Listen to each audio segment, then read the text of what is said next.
Bonjour, bienvenue. Je veux que vous vous posiez la question suivante.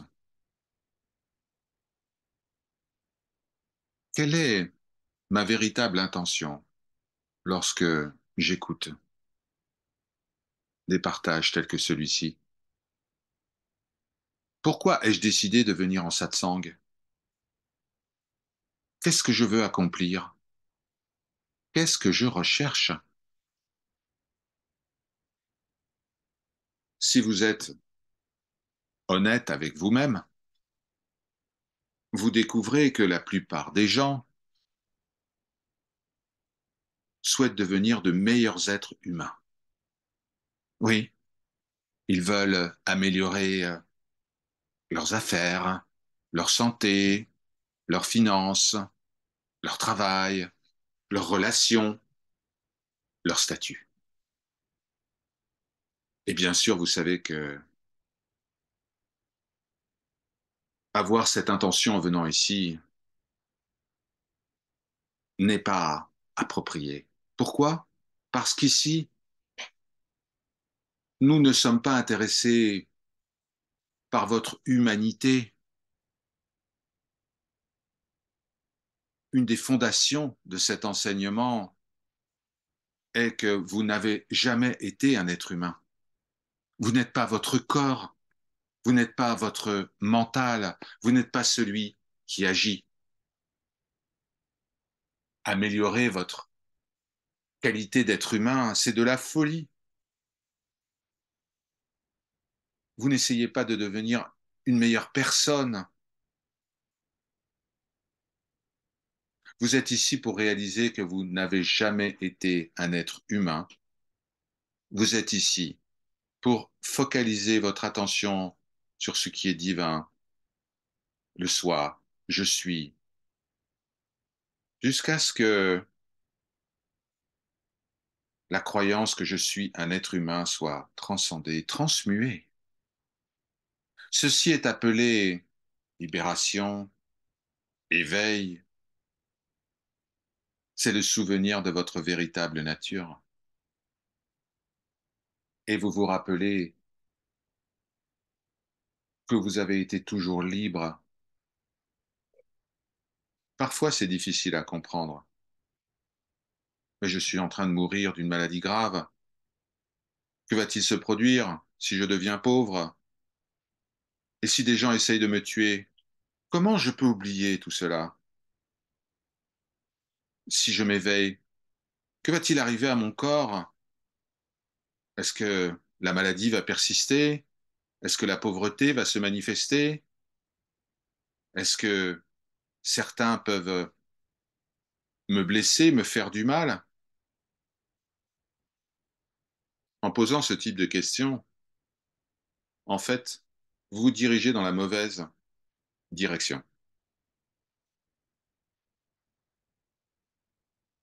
Vous n'êtes pas ce que vous apparaissez être. Vous n'avez pas de corps. Le corps apparaît, mais si vous analysez bien les choses, vous verrez que le corps n'est pas. Lorsque vous découvrez votre réalité, votre véritable nature, la croyance de je suis le corps se dissipe. Ça n'est plus la même chose pour vous. Le corps apparaîtra réel aux yeux des autres, mais pour vous, il n'y aura plus de corps. C'est comme de l'eau dans un mirage. Ça apparaît réel, mais ça ne l'est point. En ce qui concerne vos fonctions corporelles, eh bien, elles vont continuer en apparence à fonctionner. C'est comme ça que ça apparaîtra aux autres. Votre corps semblera vivre des expériences, mais pas vous, lorsqu'il y a souvenir du soi.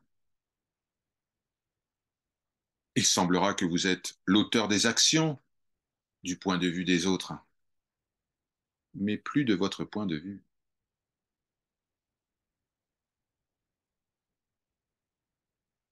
Vous n'essayez pas de cacher cela.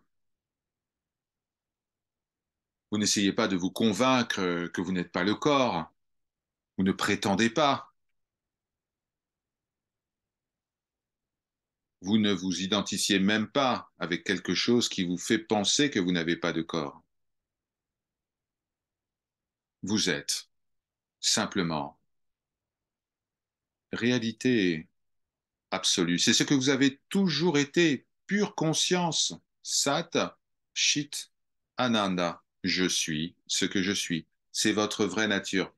Maintenant, c'est ce que vous êtes.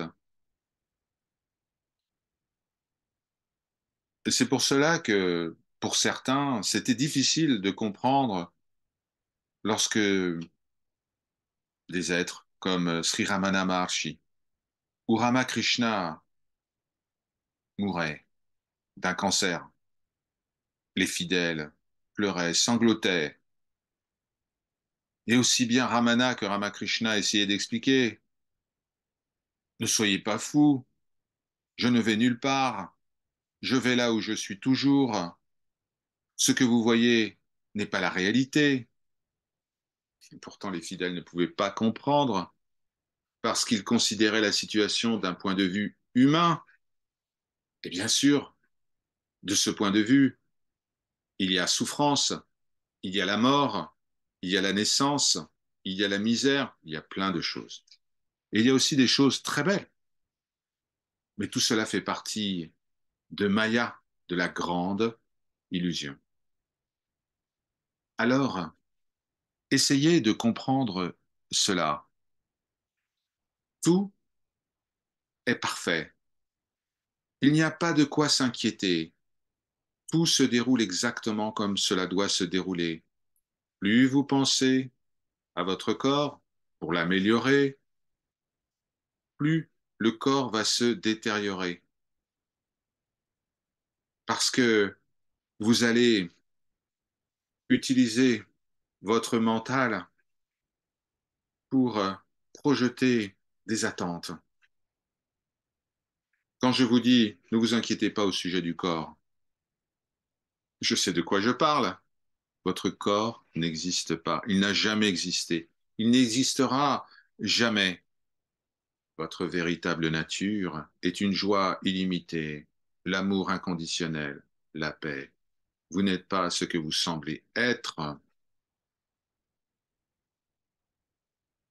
N'ayez pas peur. Il n'y a rien dans cet univers qui peut vous blesser. Tout est juste. Si vous croyez en Dieu, en un Dieu, eh bien voyez ce Dieu comme étant omniscient, omniprésent, omnipotent. Réalisez que Dieu est votre véritable nature. Dieu est vous, personne d'autre. Mais pas en tant qu'ego, pas en tant que corps, pas en tant que mental, etc. Vous êtes cela. Comprenez la véritable signification du soi. Ce soi qui est pur bonheur, pure intelligence, unité suprême. Vous êtes cela. Vous focalisez votre attention sur le Seigneur en réalisant que je suis. Pas je suis ceci ou cela, juste je suis. J'ai toujours été et je serai toujours. Ne priez pas pour obtenir des choses. Consacrez votre temps à vous identifier avec ce que vous êtes en réalité. Prier le Seigneur pour telle ou telle chose est une perte de temps. Oui, vous aurez peut-être ces choses, mais vous le regretterez plus tard.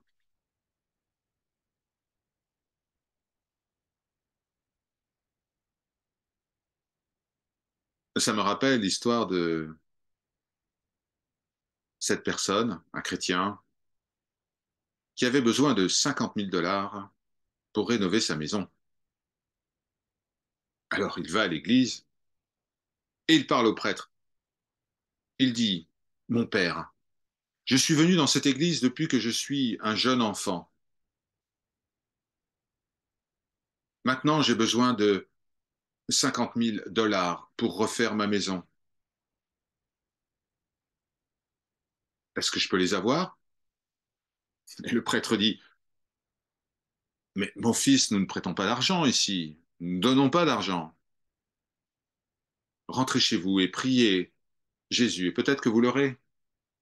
Alors il rentre à la maison, il se met à genoux, et il dit, Jésus, je dois rénover ma maison, donnez-moi 50 000 $. Rien ne se produit. Il fait ça chaque jour, pendant un mois. Rien ne se produit. Alors il dit, bon Jésus, on va faire un deal. Je vais simplement vous demander 25 000 $. C'est possible ou pas? Rien ne se produit. Il a prié tout le mois pour 25 000 $ et rien ne se produit. Alors il se met en colère,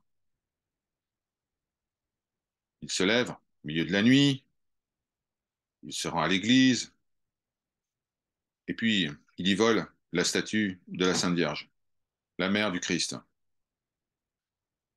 Et il l'emmène. Il prend un mouchoir, il bâillonne la Vierge, et puis ensuite il met un bandeau sur les yeux de la statue, et il dit, d'accord Jésus, si vous voulez revoir votre mère, il y a intérêt à ce que vous m'apportiez les 25 000 $. C'est comme ça que nous prions.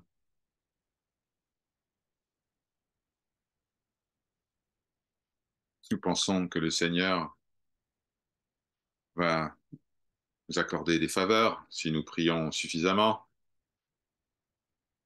Mais parfois, nous obtenons cela. Et c'est une catastrophe, parce que ça va nous faire croire que dès que nous avons besoin de quelque chose, il nous suffit de prier. La prière est utile. Elle peut augmenter votre concentration, vous rapprocher de la divinité de votre choix. Mais demander des faveurs, c'est une erreur, parce que vous pourrez bien les obtenir. Et c'est là que les problèmes vont commencer. Les vrais problèmes. Oubliez tout au sujet de votre corps, de vos besoins. Tout va se dérouler de manière parfaite. Demandez-vous, mais qui doit faire toutes ces choses? Qui est inquiet? Qui a peur? Et attendez, la réponse émergera par elle-même. C'est moi qui ai peur. Mais quelle est la source de ce moi qui a peur? Suivez ce moi-je jusqu'à sa source.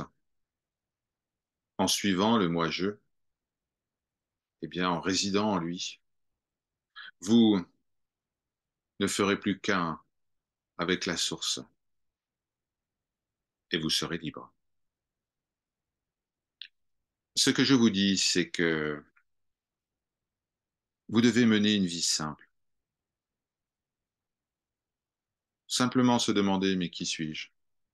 Quel que soit votre besoin, quelle que soit votre position sociale, quelles que soient vos origines, aucune différence. Ne vous comparez à personne d'autre.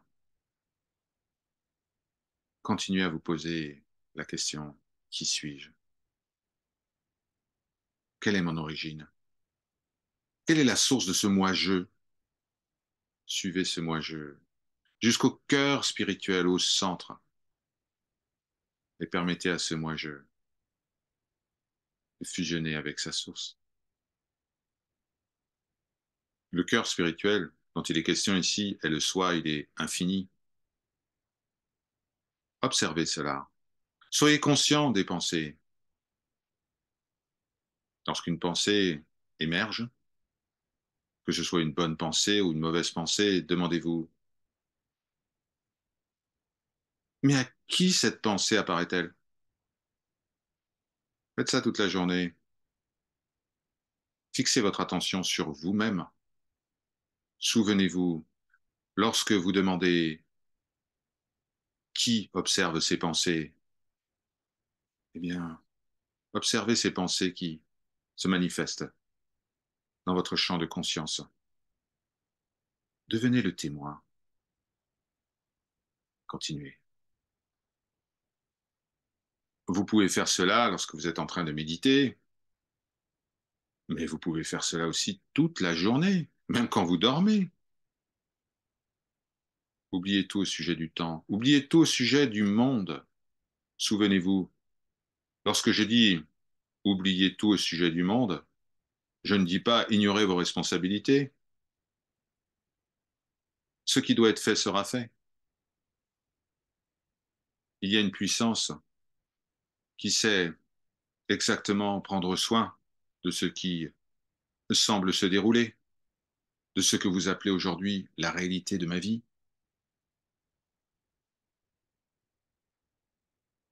C'est une chose merveilleuse que nous révèle cet enseignement. Vous n'avez pas à vous soucier de votre corps. Vous n'avez pas à vous soucier que si vous ne faites pas cela, eh bien rien ne sera accompli. Le corps fera tout ce qu'il est censé faire. Ça n'a rien à voir avec vous. Laissez votre corps tranquille. Il prendra soin de lui. Le travail sera effectué. Conservez votre attention fixée sur la source, le cœur. Le moi-je semble être issu de ça. Il semble émerger de votre centre spirituel. C'est une apparence. Lorsque vous vous éveillez, eh bien, vous ressentez cela. Mais lorsque vous dormiez profondément, eh bien, cette idée, cette croyance en un moi-je s'était résorbée dans ce cœur de conscience. Lorsque vous vous éveillez, que vous devenez conscient, entre guillemets, que se passe-t-il? Remarquez à quel point le moi-je devient plus grand. Il s'étend dans toutes les directions. Et puis vient le moment de l'identification avec le monde, avec le corps, avec les pensées. Vous dites, j'ai faim, j'ai soif, je suis en retard, j'ai besoin de ci ou ça. Mais quand vous vous endormez, toutes ces pensées disparaissent et se résorbent dans le centre spirituel, le cœur. Prenez conscience de cela. Observez ce qui se produit. Oui, observez. Saisissez ce moi-je qui fait tout cela.